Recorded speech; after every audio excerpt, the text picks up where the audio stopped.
Alrighty, you got a Vizio TV that won't turn on. Um, I had this issue happen to me. I immediately assumed that either I needed a new TV or that there was a hardware issue because I could not get the thing to turn back on. Let's just jump right into how to fix this. This is going to sound incredibly obvious, but I want you to make sure you follow these steps exactly as I outline them here. Unplug your TV from the wall. Find the Vizio TV power button, the button on the TV, not the remote, on the TV, and press and hold the button on the TV for 15 seconds. Then wait another, you can release it after the 15 seconds, wait another 30 seconds, and then plug your TV back into the wall. A couple notes. One, the power button on your Vizio TV could be in a number of places. It could be in the center underneath the TV at the bottom. It could be on the front bezels, left or right. It could be on the back right or back left of the TV. You're going to have to look around for it depending on the model. But make sure it's the button on the TV that you're pressing and holding. Reason being is that your TV has capacitors that store excess electricity and power. And when you hit the button on your TV, you're draining those capacitors down all the way. So it allows for a proper reset of your television. And then you wait another 30 seconds before plugging it into the wall, not a surge protector. Surge protectors are known to have issues with power fluctuations and maybe voltage droppage. So plug it directly into the wall. And that's it. That's called power cycling. It's essentially turning your TV on and off. And for most of you, just doing that will fix your TV. So try that first and don't skip that step. Make sure you do that because most of you, that will be the solution. If that didn't work, we're going to go to your remote, your Vizio remote. You're going to open up the back panel of the remote, take out both batteries, and then you're going to press and hold the power button on the remote for 30 seconds. So same kind of idea here, that you're draining the mini capacitors in your remote to do a proper reset of your TV remote. And then after those 30 seconds are up, put the batteries back in and then try using your remote to turn on your TV and see if that fixed the issue. If not, you're going to take a look at where, depending on the Vizio TV model you have, you're going to take a look at where the power cord enters your TV. Some models have it connecting in the back where you can disconnect it and reconnect it. I would suggest just disconnecting this and then making sure when you reconnect it, let it wait 30 seconds, disconnect it from the back of the TV, not from the wall, from the TV. And then when you go to reconnect it after those 30 seconds, make sure the connection is snug and firm and that it's not loose in any way. Some of these TVs have these loose, janky power cords. And if that's loose at all or not fully connected, you're going to have issues with getting power to your TV. So see if that fixes your Vizio TV.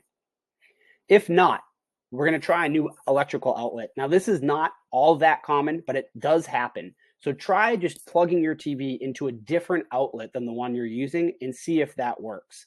I would also go to your power box. Mine's in my basement here. And you just want to see, is there a tripped breaker? Sometimes outlets will get tripped for a number of different reasons. And you want to see all of your outlets in this, or all of your breakers in this box in the on position. If any of them aren't, just go ahead and reset it. To reset it, you got to go to off first and then go back to on. So if the breaker's in the middle, that means that your breaker was tripped. And just double check that everything looks good at your breaker box too. Next, make sure that you're on the correct source or input for your TV. So if you have a cable box or something else, external device connected to the back of your TV, your ports will be numbered back there. So like HDMI, for example, you'll have an HDMI 1 port and an HDMI 2 port.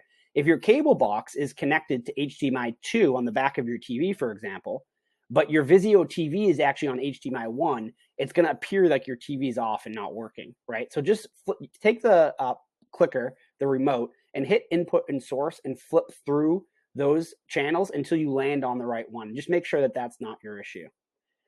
Now, unfortunately, if you've made it this far, it's probable that you have a hardware issue. Now, these issues come in a variety of different forms. I'm going to walk you through how to diagnose them. You don't need to be technical for most of these to figure out what's wrong. But to fix them, you will need to be technical. So you might want to send it in for repair, or admittedly, TVs are so expensive, or inexpensive rather these days, you might want to just get a new TV. But we're going to look into a couple things. First, turn all the lights off in your room and power on the TV like you normally would. I know it's not fully turning on, but like make sure that it would be on if it was working. and then look through the back of the vent on your TV. Depending on your model, you may or may not have this vent, but we're looking for little light shining through the back of this vent. If there is no vent, you would have to take off the back paneling of your TV, remove all the screws, take off the back panel, and see if you see any light coming through. The idea is to test whether or not the light, the backlight, is working. If it is working and you have no image on your screen, that means either your TCON board or your main board are not working and need to be replaced. These are just one of 3 main circuit boards on your TV. Let me just scroll down and show you what those look like. So when you take off the back of your TV, you have your TCON board, your main board, and your power supply board. Those are just circuit boards that make up a TV. And in this case, since your backlights are working, but you're not seeing an image, it's either your TCON or your main board that's broken. And then one way to, normally you'd have to just replace one and then see if which one was actually the problem. But if your TV had audio, or has audio rather, and the backlights are working, I'd start with the TCON board first, because that is the fix the majority of the time. Okay, if you did not see any backlights in that first test, when you turn the lights off, I want you to do the same thing. Turn the lights off again, make sure your TV is quote unquote powered on, and then try bringing up the TV menu. So you won't be able to see it at first. Try your remote or use your TV buttons to bring up the TV menu, and then grab a flashlight and hold it, shine it onto your screen of your TV. You're going to want to move it all around. 6 to 12 inches from the TV is fine. You're looking for a faint image of the menu. And if you end up seeing an image, that means that your TCON board and your main board are actually fine. Those are working. But it's likely that your inverter or your LED driver are bad. So inverters or LED drivers are sometimes separate pieces on the back of your TV, but many times they're actually included in the power supply board. And so if that's the case, you'll have to just replace the entire power supply board.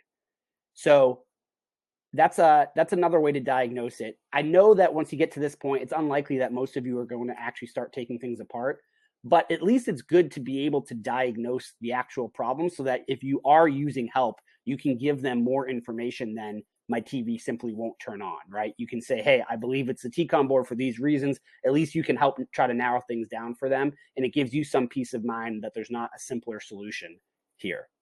And if all else fails, double check your warranty. A lot of these warranties aren't that good anymore, to be honest. They typically last a year or less, and they only service certain parts. But it's worth checking into before getting a new TV. I mean, if nothing is working here, you may want to get a new TV, but double check your warranty first. So I hope that was helpful. I hope you were able to get the TV on with step number 1. Again, most of you just unplug your TV, press the power button on the TV for 15 seconds, drain all that excess power, wait another 30 seconds, and then plug it back in. Most of you will be up and running. So let me know in the comments down below what worked for you. And if you wouldn't mind subscribing to the channel, that helps a lot. Thanks. Appreciate it.